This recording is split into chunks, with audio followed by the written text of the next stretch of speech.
탈무드에 이러한 이야기가 있죠.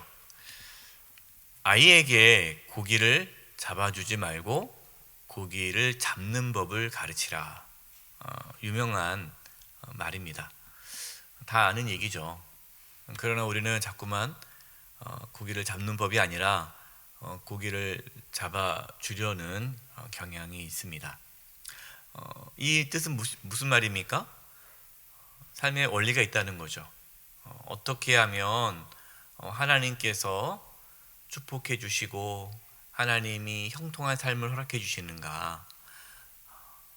삶의 원리를 가르쳐 주라라는 거죠. 오늘 함께 나누는 말씀이 그와 같습니다. 잠언에 여러 가지 말씀이 있지만 오늘 본문 말씀이 이 잠언의 중심, 잠언의 어떤 주제를 잘 말씀하고 있다라고 봅니다. 오늘 말씀은 우리가 살아가면서 하나님께서 우리에게 복을 주시는 또한 삶의 원리가 들어 있습니다. 그래서 오늘 말씀을 늘 기억하시고 평생 이 말씀을 묵상하시고 또 자기에만 갖고 있는 것이 아니라 자녀들에게, 우리 손주들에게도 꼭 말씀을 나눠줬으면 좋겠습니다. 1절입니다. 내 아들아, 나의 법을 잊어버리지 말고 내 마음으로 나의 명령을 지키라. 먼저 하나님의 말씀을 잊어버리지 말아야 돼요. 하나님의 말씀을 잊어버리지 않는 겁니다. 그리고 여기에 하나님의 말씀을 어떻게 지킵니까? 마음으로 지킨다는 거예요. 마음으로 지킨다는 게 무슨 뜻이죠? 진심으로 하라는 거예요. 진심으로. 그냥 흉내 내듯이 하지 말고 마음에도 없이 하지 말고 마음을 다하여 진심을 가지고 하나님의 말씀에 순종하려고 애쓸 때 하나님께서 그것을 다 보신다는 거죠. 여러분, 하나님께서 우리의 마음을 다 알지 않습니까? 우리가 어떤 마음으로 살아가는지 알죠. 그래서 우리의 마음이 하나님의 말씀을 사모하고 하나님 말씀을 간직해서 그 하나님 말씀을 내가 정말 진심으로 지키려고 애쓸 때에 하나님께서는 그 사람에게 복을 주십니다. 어떠한 복을 줍니까? 2절입니다. 그러면 그것이 내가 장수하여 많은 해를 누리게 하며 평강을 더하게 하리라. 장수의 복을 받는 거예요. 장수. 오래 산다는 거죠. 여러분, 성경에 이 장수, 오래 사는 것은요, 하나님의 축복을 상징합니다. 이런 분들이 있어요. 목사님, 저는 오래 살고 싶지 않아요. 그냥 빨리 갔으면 좋겠어요. 이해가 돼요. 왜 그러냐면은 나이가 들면 들수록 몸이 점점 아파지고 힘들어지고 정말 이렇게 그렇다면 그런 생각이 들 수 있겠죠. 그러나 그냥 단순히 오래 사는 것이 아니라 그 뒤에 나오죠. 평강을 더하게 하리라. 평강이 넘치는 삶을 살게 한다는 거예요. 평강은 샬롬입니다. 샬롬이라는 뜻은 완벽한 상태, 완전한 상태, 부족함이 없는 상태가 샬롬이에요. 그러니까 우리의 삶 가운데 하나님께서 그러한 샬롬의 은혜를, 복을 주신다는 겁니다. 샬롬은 하나님과 함께함으로 누릴 수 있는 안식이에요. 안식. 그래서 샬롬은 안식을 또 의미하죠. 우리의 영혼이 충만한 상태예요. 여러분이 얼마나 멋지고 아름다운 삶입니까? 충만하고 정말 부족함이 없고 하나님과 교제하는 가운데 우리의 영이 그냥 풍성한 삶을 살아가는 얼마나 멋지고 귀한 삶입니까? 저는요, 우리 영석의 모든 성도님들이 그렇게 살았으면 좋겠어요. 정말 행복하게, 충만하게, 그 존재만으로도 그냥 내가 살고 있는 그 자체가 너무나 기쁘고 감사하고 풍성한 거예요. 여러분, 이 행복은요, 그냥 단순히 부귀영화, 세상에서 부귀영화가 있다고 행복하는 거 아니죠. 돈 많다고 행복하는 거 아닙니다. 권력 있다고 행복한 거 아니죠. 돈과 명예가 권력이 있어도 행복하지 않은 분들이 있어요. 얼마나 불쌍합니까? 근데 저와 여러분은 하나님께서 주시는 그 평강, 그 평강을 누림으로 행복할 수 있기를 바랍니다. 우리만 행복한 것이 아니라 우리 자녀들도 정말로 이러한 평강을 누릴 수 있기를 간절히 기도합니다. 이제 구체적으로 이렇게 하나님의 말씀을 우리의 마음에 두고 순종하는 것이 무엇인지를 말씀하시는데요. 3절입니다. 3절이 이제 참 중요하죠. 우리 3절 말씀을 같이 한번 읽어보겠습니다. 시작. 인자와 진리가 내게서 떠나지 말게 하고 그것을 내 목에 매며 내 마음판에 새기라. 인자와 진리가 도대체 뭐길래 이렇게 하나님께서 강조했을까요?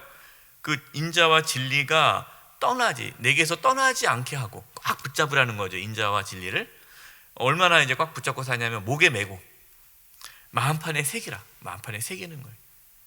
그러니까 딱 눈 뜨면 인자와 진리, 늘 인자와 진리를 붙잡고 사는 거예요. 그럼 인자와 진리가 무슨 뜻인가? 이 인자라는 단어가 헤세드예요. 헤세드라는 뜻은요, 하나님의 사랑을 뜻합니다. 변함없는 사랑, 흔들리지 않는 사랑, 뭐 이랬다 저랬다 하지 않는 사랑이 헤세드예요. 진리는요, 이 진리라는 단어가 에메트인데 이 에메트라는 단어는 신실하다라는 뜻이에요. 그래서 인자와 진리라는 말은 하나님의 그 사랑하심과 하나님의 그 신실하심, 하나님께서 우리에 대해서 신실하지 않습니까? 변함없으시고 그 신실함, 정말 믿을 수 있는 그 분 아니십니까? 그래서 하나님의 사랑과 그 하나님의 신실하심을 붙잡고 살아라 라는 거예요. 지금 내가 어떤 상황이 있을지라도, 내가 몸이 아파요, 좀 뭐 경제적으로 어려움이 있습니다, 인생에 여러 가지 문제가 있어요. 그때 대부분 사람들은 어떻게 살아갑니까? 머리 싸매고 누워 있겠죠. 아이고 하면서 자기의 신세를 한탄하면서 또 누구를 원망하면서 나는 왜 이러냐 하고 그렇게 살아가는 게 일반적인 사람들의 모습이라면, 우리는 어떠한 상황에 처해서도 무엇을 붙잡는 거예요?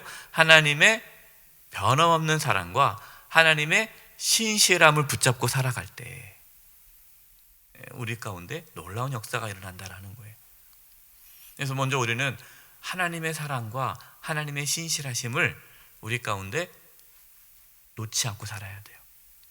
늘 우리는 하나님의 사랑을 경험해야 됩니다. 그리고 이 인자와 진리가 떠나지 말게라는 것은 또 우리가 그렇게 살라라는 거예요.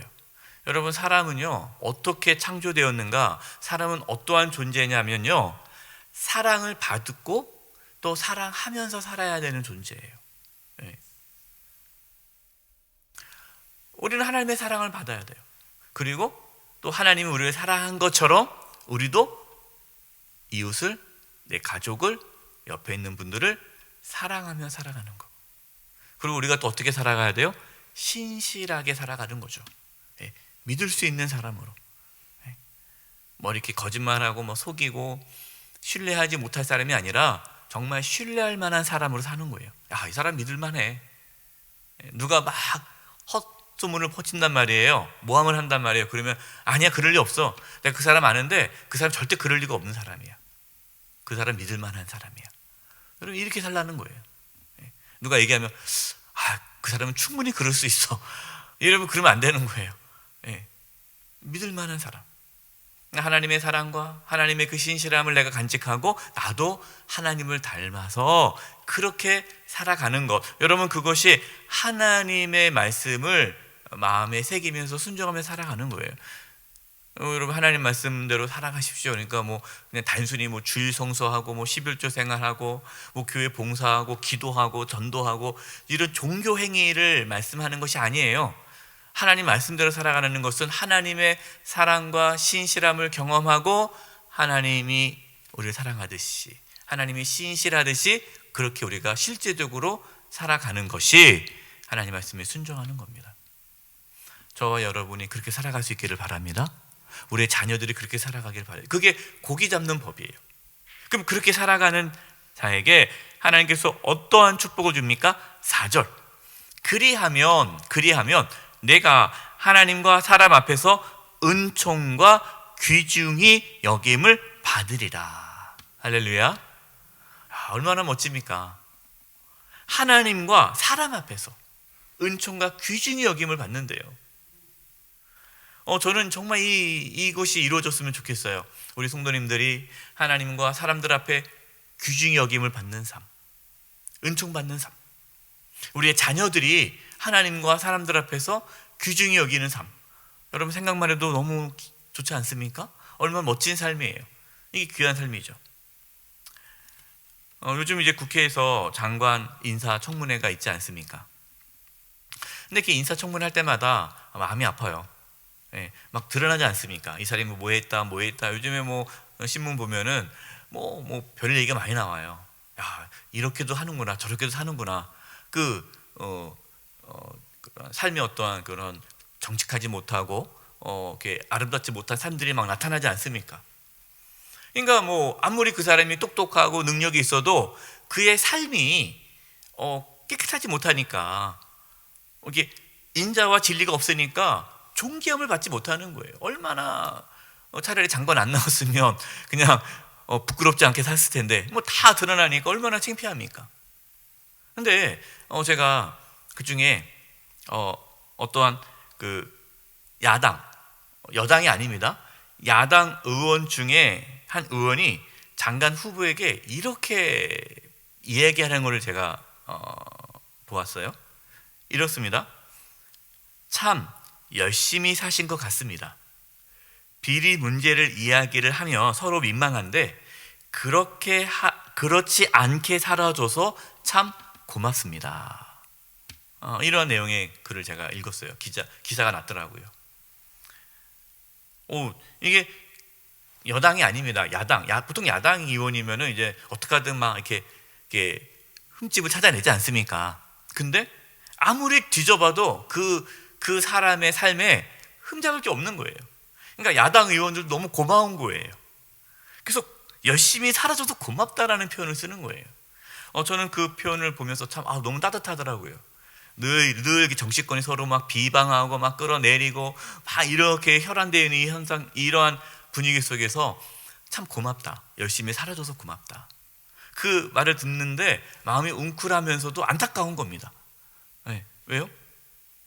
얼마나 그렇게 사는 사람이 없으면 고맙다고 말을 하겠어요. 그러니까 이제 아무리 찾아도 없으니까 그런 사람이 딱 나타나면 고마운 거예요. 우리와 우리의 자녀들이 그런 평가를 받았으면 좋겠습니다. 정말 열심히 살아줘서 고맙습니다. 얼마나 귀한 삶입니까?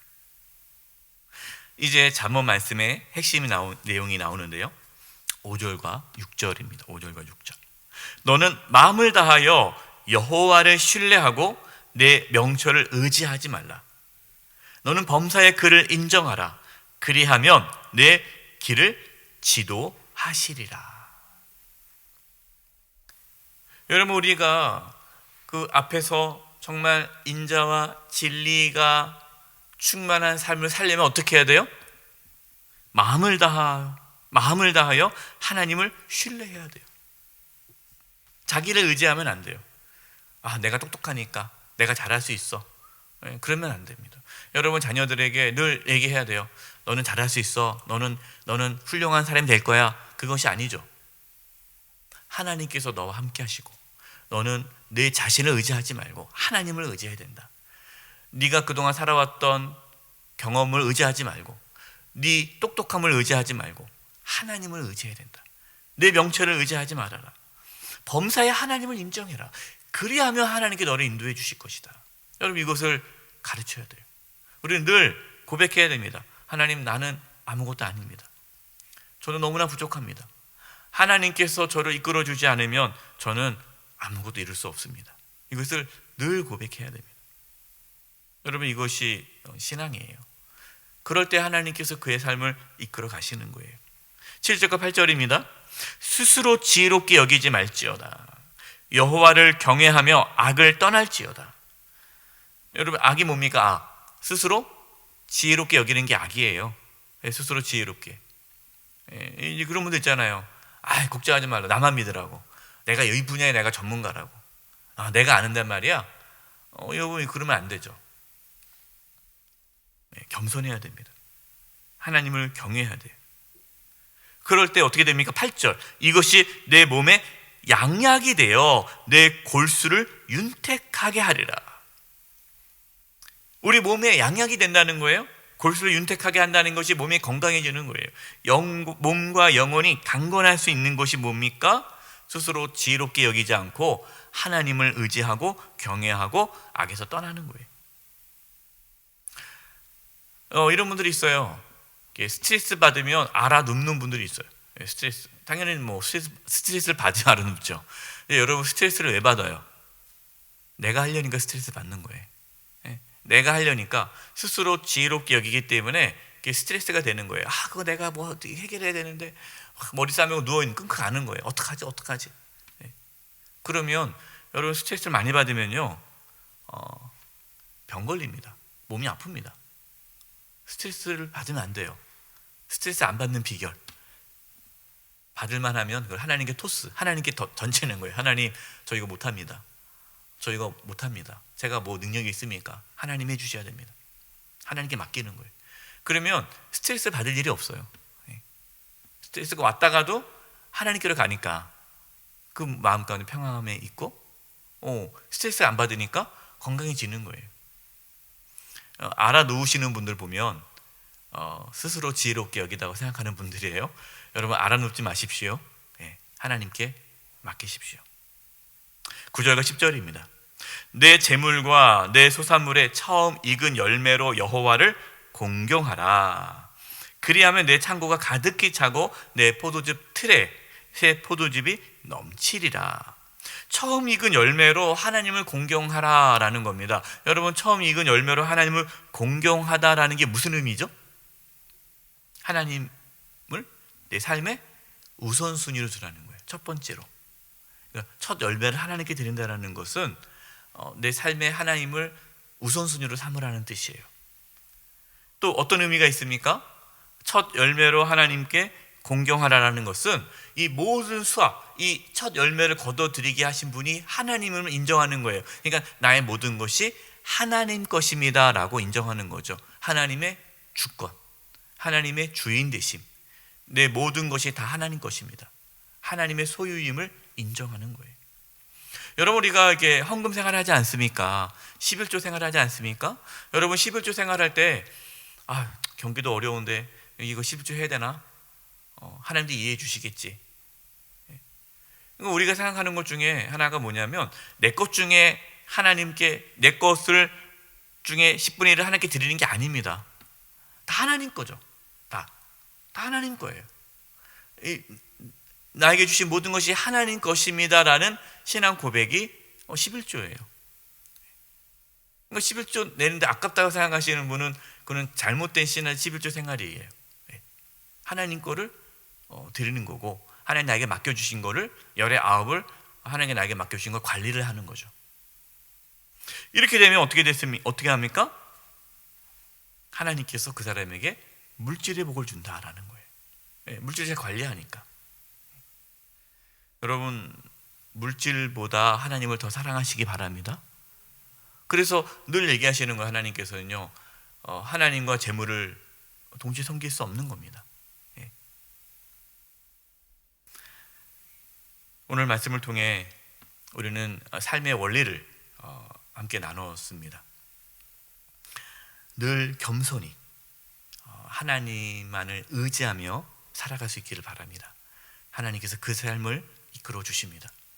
늘 우리가 하나님의 그 사랑하심과 그 신실하심을 기억하고 우리도 그렇게 살아갈 때에 정말 하나님께서 우리의 삶에 평강을 더해 주시고 존귀한 삶으로 하나님께서 이끌어 주십니다. 저와 여러분, 그리고 우리의 자녀들이 정말 하나님의 은혜와 축복으로 멋진 삶을 살아갈 수 있기를 간절히 축원드립니다.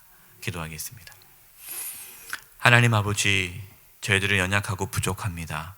저희들에게 믿음을 부어주셔서 어떠한 상황에서도 하나님의 사랑을 붙잡고 하나님의 신실하심을 믿고 나아가게 해주시고, 우리 자신을 의지하지 않게 해주시고 하나님만을 의지함으로 하나님의 인도하심을 받는 형통한 삶을 살게 하여 주시옵소서.